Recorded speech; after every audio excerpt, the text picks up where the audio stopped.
I would love some tips on gaining muscle while shedding body fat. I've been losing and gaining the same 5 pounds for months. We're going to be answering this and so much more.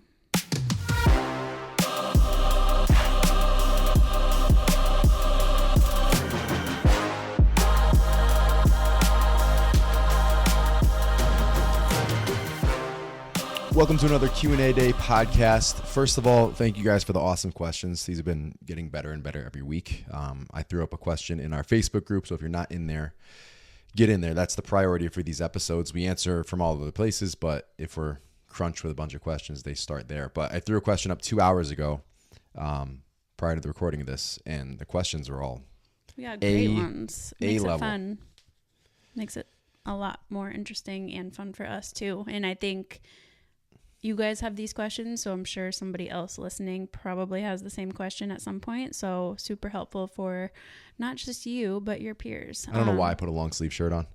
That was stupid. Yep, that was not your sweating smartest already. move. All right, so tackling this first one, I find a lot of people find themselves in this position where they feel like they're gaining and losing the same 5 pounds every time they start to see progress. And I feel like this question can get very deep and go in a lot of different ways. We obviously don't know exactly what you are doing, what this person is doing, but they really want tips on gaining muscle and shedding body fat. And first things first, I think it's important to highlight it's not just about the scale. Like, you could very well be gaining muscle and losing body fat, but using the scale the right way. So with our clients, we recommend they at least weigh in 4 times per week, just so that we can get a weekly average. The issue with weighing in once per week is you're only getting one weight for that whole week, and so many things affect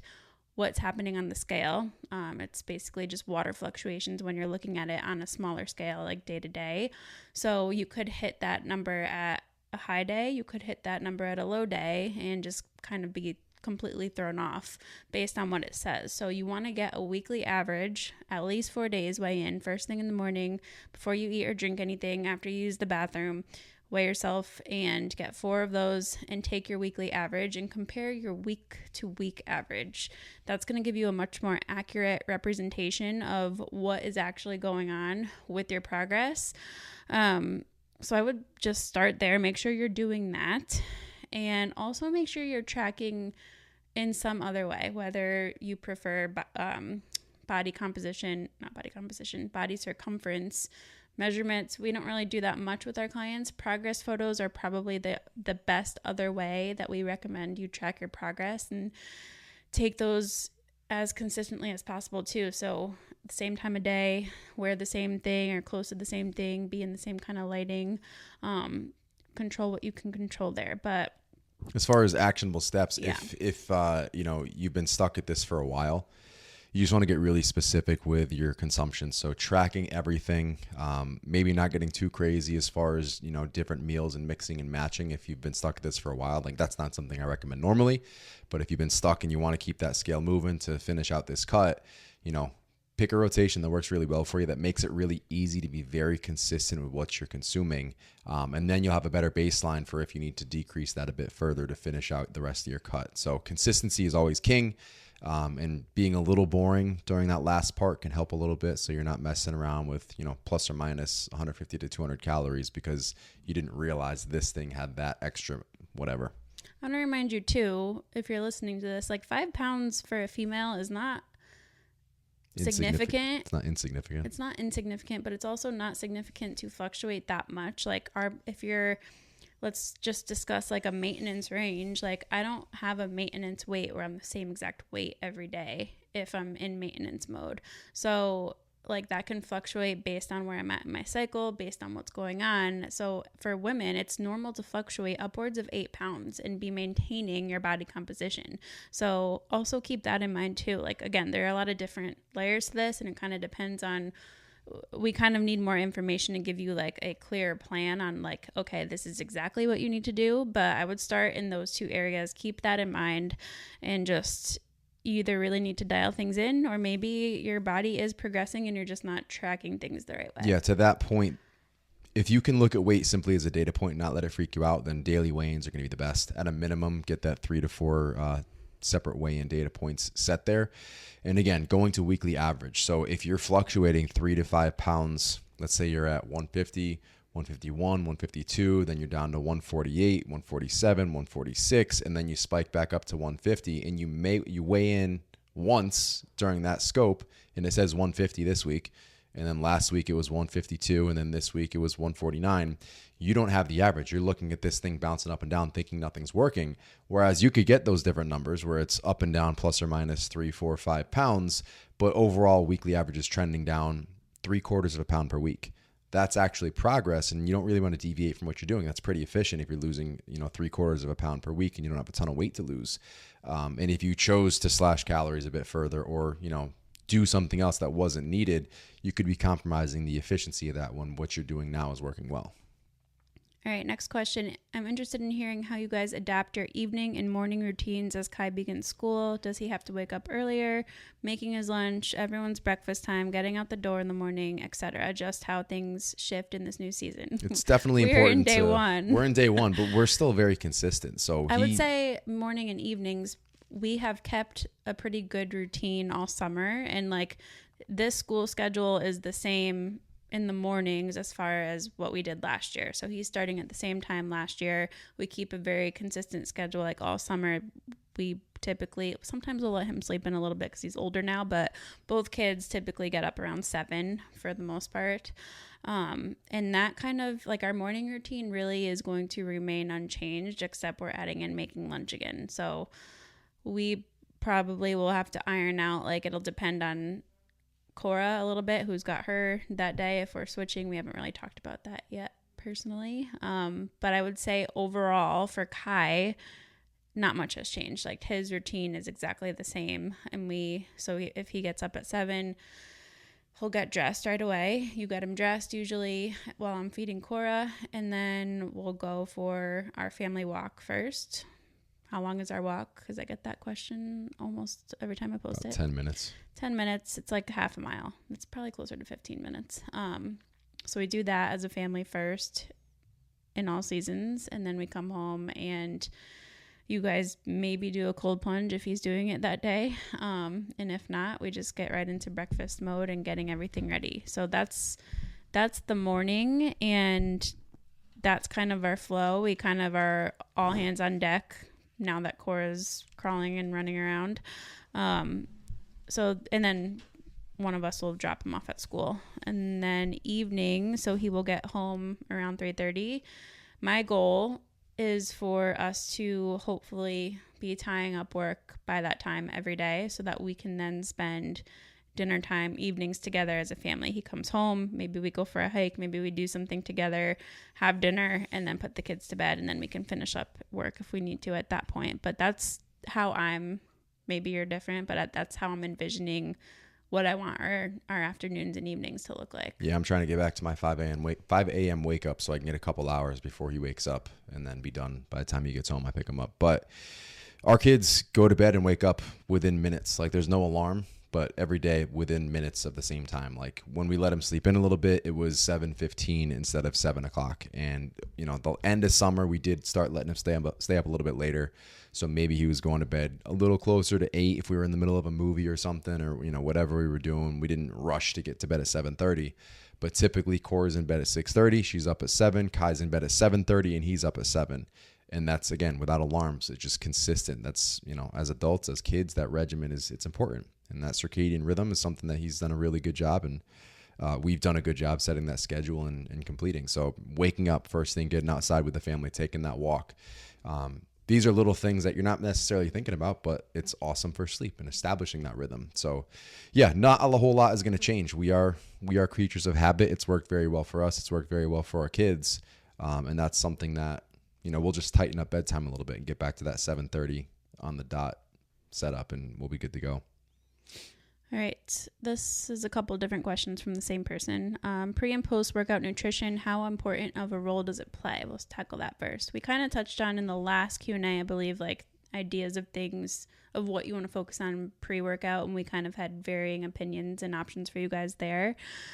As a whole, I would say most of you probably don't need to hyper focus on pre and post workout nutrition if the basics and if your entire day of nutrition is not where it needs to be. So what do I mean by the basics in your entire day of nutrition? Are you eating mostly whole nutrient dense foods? Are you hitting your protein targets, and are you hitting your fiber targets? And if you're eating mostly whole nutrient dense foods, you probably are close to where you need to be for fiber.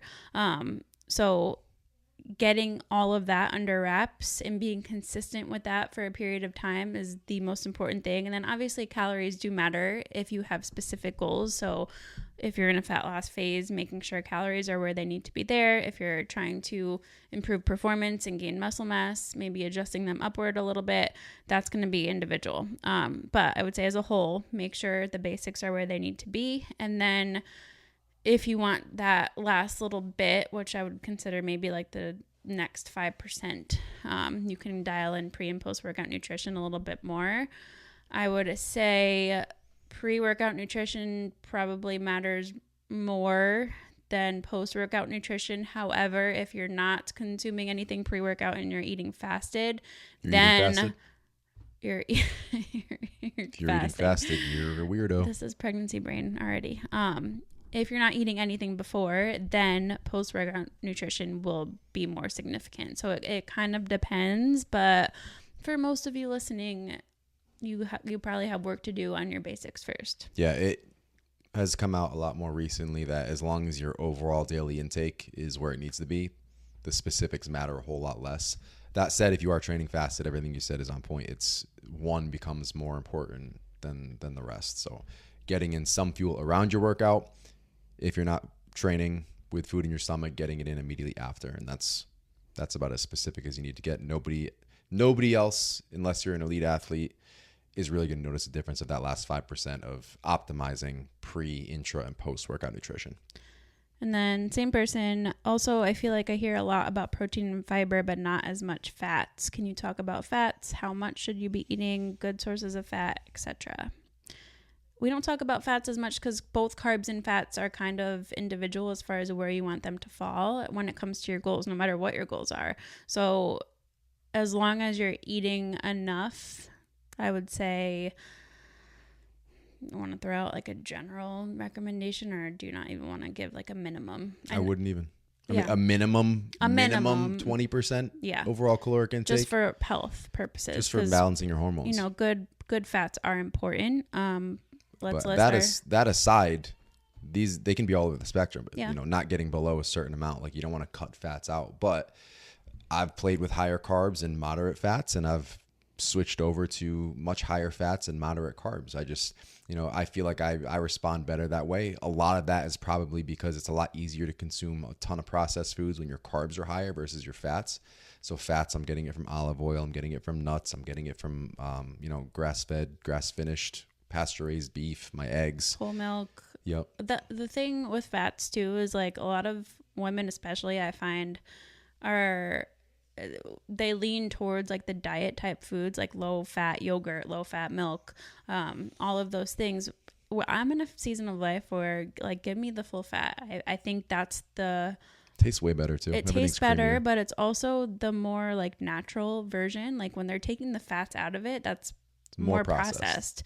So we are all about all the fats right now when it comes to like animal sources like that. But I think just what you said, like we love grass-fed butter, different types of meats. I'm a big milk person right now in pregnancy. I don't know why. Like whole milk, like a bowl of cereal with whole milk, or my protein shake with whole milk. They made it so much harder to get my raw milk. You know, I have to order it, and they're super inefficient at that farm stand. So I'm gonna have to make like a weekly trip out to the I thought place you were gonna directly. say I'm gonna have to make a trip. I don't know why I thought you were gonna say that we're gonna get a cow. No, I'm just gonna drive a little farther.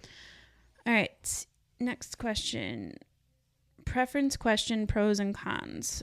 4-day workouts a week, all being 30 minutes full body instead of the traditional upper lower split. Keeping it mostly barbell and dumbbell. I ask because I switched things up recently, doing 4 full body workouts instead of my usual splits, and I noticed a considerable change in body composition, as well as a bit of weight loss. I'm post-menopause on HRT. What are your thoughts? Is that a good change or a bad change? It sounds like it's a good change. Considerable change in body composition as well as weight loss. So yeah, I mean, whatever you prefer is like one won't be superior to the other. Like my split recently changed to something similar, but it's going to be the Evolve hybrid that comes out here in a couple of days.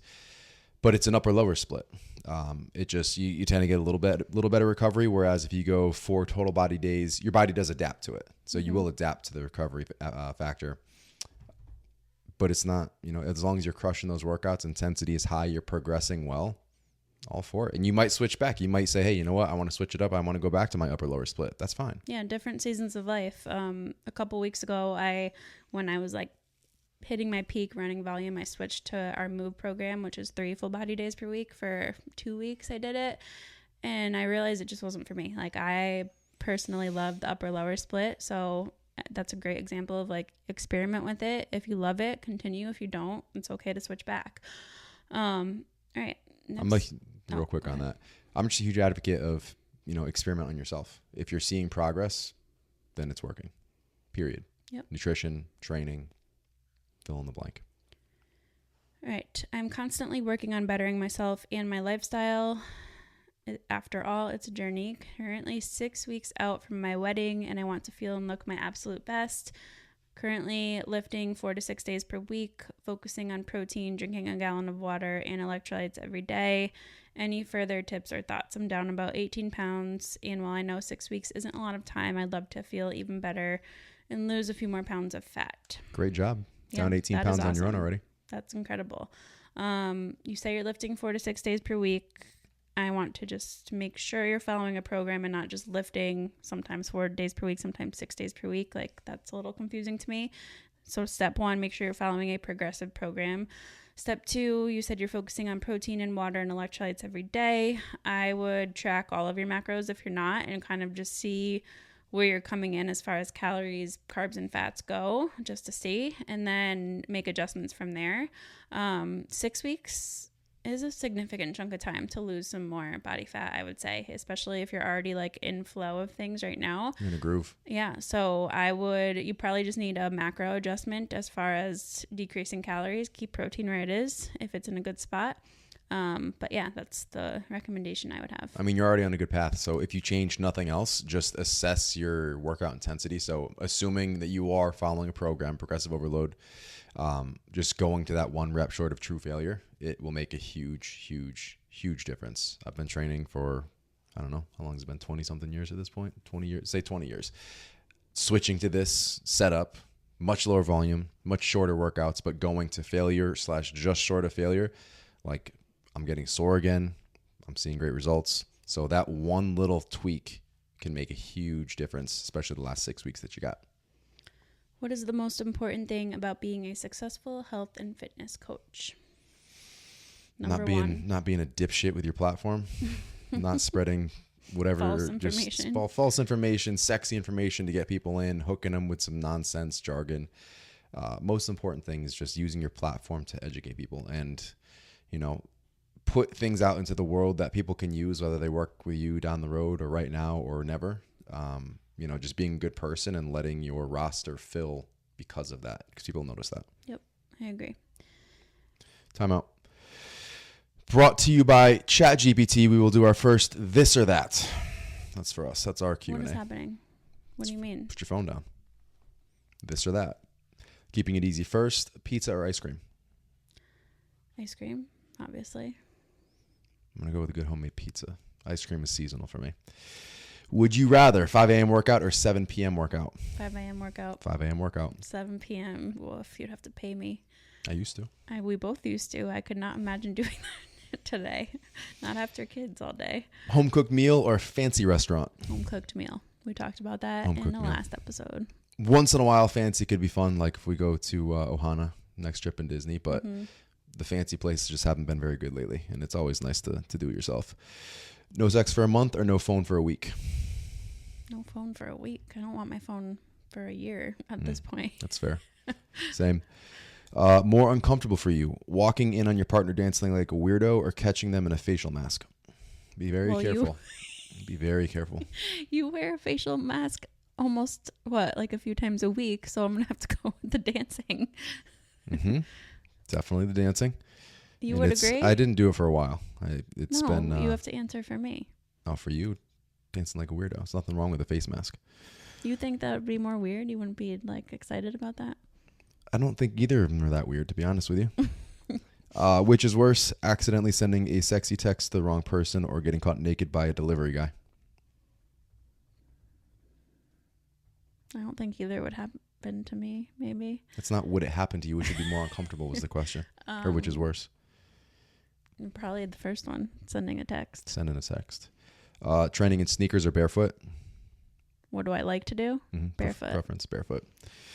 What are you more likely to lie about? Pretending to enjoy your partner's favorite show or saying you're almost ready when you're still in a towel? What am I more likely to lie about? The second one. I tell you when I don't like your shows. Same. Almost ready in the towel. Travel edition, vacation in the mountains or relaxing at an all-inclusive island resort? The mountains. I'm going to say resort right now. No, why? Right now. That's where I'm at right now. You are more likely to buy something expensive and hide the receipt or eat the last snack and pretend it wasn't you. I'll ask Kai what he thinks your answer for this should be. He would answer the second one. What am I more likely to do, though? What are you more likely to do? Yeah, probably the second one. Mine is probably buy something expensive and hide the receipt. You don't have to hide the receipt I because know, you have all of our credit card information. I'm not likely to eat the last snack and pretend it wasn't you, or I have to answer to Kai. So some of us don't care, apparently. Is that it? Okay, that was fun. Back to the action. All right. What do you do when you feel like your workouts take longer than 45 to 60 minutes? How can you speed them up, or how do you fit them into smaller time frames? I would say good one. It's mine. It's my wheelhouse right now. This is what I'm doing. Okay, that's ahead. the Evolve. So this will be part of the Evolve Hybrid, and I'll give explanations actually in the videos for each day or the week. I haven't decided yet. Anyway, there'll be videos explaining it, but not optimal. You can superset opposite parts, so chest and back, bis and tris, shoulders and calves, for example. Even less optimal would be trisets. So what I'll do on my upper body days is chest, back, and shoulders. So hopefully it's a lateral raise versus a press on top of that. But sometimes it's doubling up on the presses with the back in between. Not optimal, but less optimal than that is skipping it, is cutting my sets short, missing the workout entirely. So those are different levels you can take it. And again, I'm doing these things on busy days so I can get this done in 20 or 30 minutes. And I'm still seeing progress. I feel really good. Seeing a ton of progress in my performance. So it's not to say it's completely inhibiting, but it is an inhibitive factor to reduce time. So if you find time is really a crunch, but you enjoy the structure of your workouts, cut down rest time a little bit and superset, triset, just get them in efficiently. Literally the easiest thing you can do, and I know it's hard when you're following the app programming, you need your phone, but I would just make sure you're not on your phone, because it's really easy to use the rest times to be on your phone, whether you're answering texts or emails or scrolling Instagram, and losing track of how many minutes you're actually adding to your rest time. Use the rest timer. Make sure that you're being efficient there. And then if you need to, I agree with everything you said. All right, let's do 2 more. All right. Hello, very sober curious. Besides water and electrolytes, do you have any other non-alcoholic beverages you enjoy? I'll be going on a trip soon and would like to bring other options. If you have any good suggestions, I would appreciate it. Sober curious. That sounded sexual. That's what it's called. It's not. It's called sober curious. Yeah, people who are curious about being sober. Why does that sound sexual? I think the only other term I've heard of that is like bi-curious. I've never even heard of that term. Huh. Anyway, okay. We don't drink a ton of like non-alcoholic drinks. I would say the only other one that we drink is Zevia. Or milk. I mean, she's not going to bring milk on her trip. I wasn't listening to that part. You lost me at the sexual thing. I love we both love Zevia. Olipop is another good one. They have a ton of They have mocktails in a can now too. They do. But I would say instead of bringing something, well, you could obviously bring any of those options, but I would say if you're going out, like most places do have mocktails on the menu now. Like pretty much every restaurant we've gone to in the last year has mocktails. So don't be afraid to ask what they are.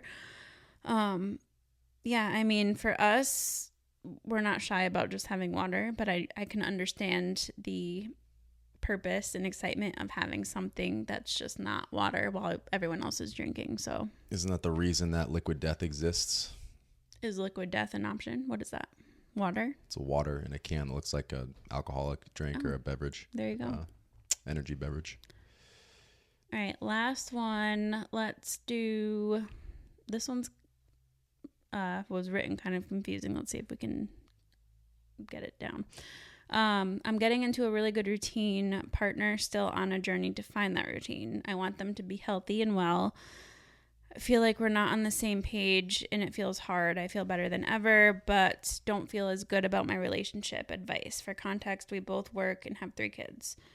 This is hard. It is hard because they're still on their journey when you're already kind of well into your journey and you are at that good place. And if they're not there yet, it's going to feel hard for them, I'm sure, but also for you. And by they said the partner is still on a journey to find that routine. I don't know if that means the partner is open to the routine or if they're still just like not even at that point at that level or thinking about it. So that kind of depends too. But I would say the best thing that you can do is just lead by example. You don't want to you can't pressure anybody or force anybody to do anything. That's just, it's never going to work.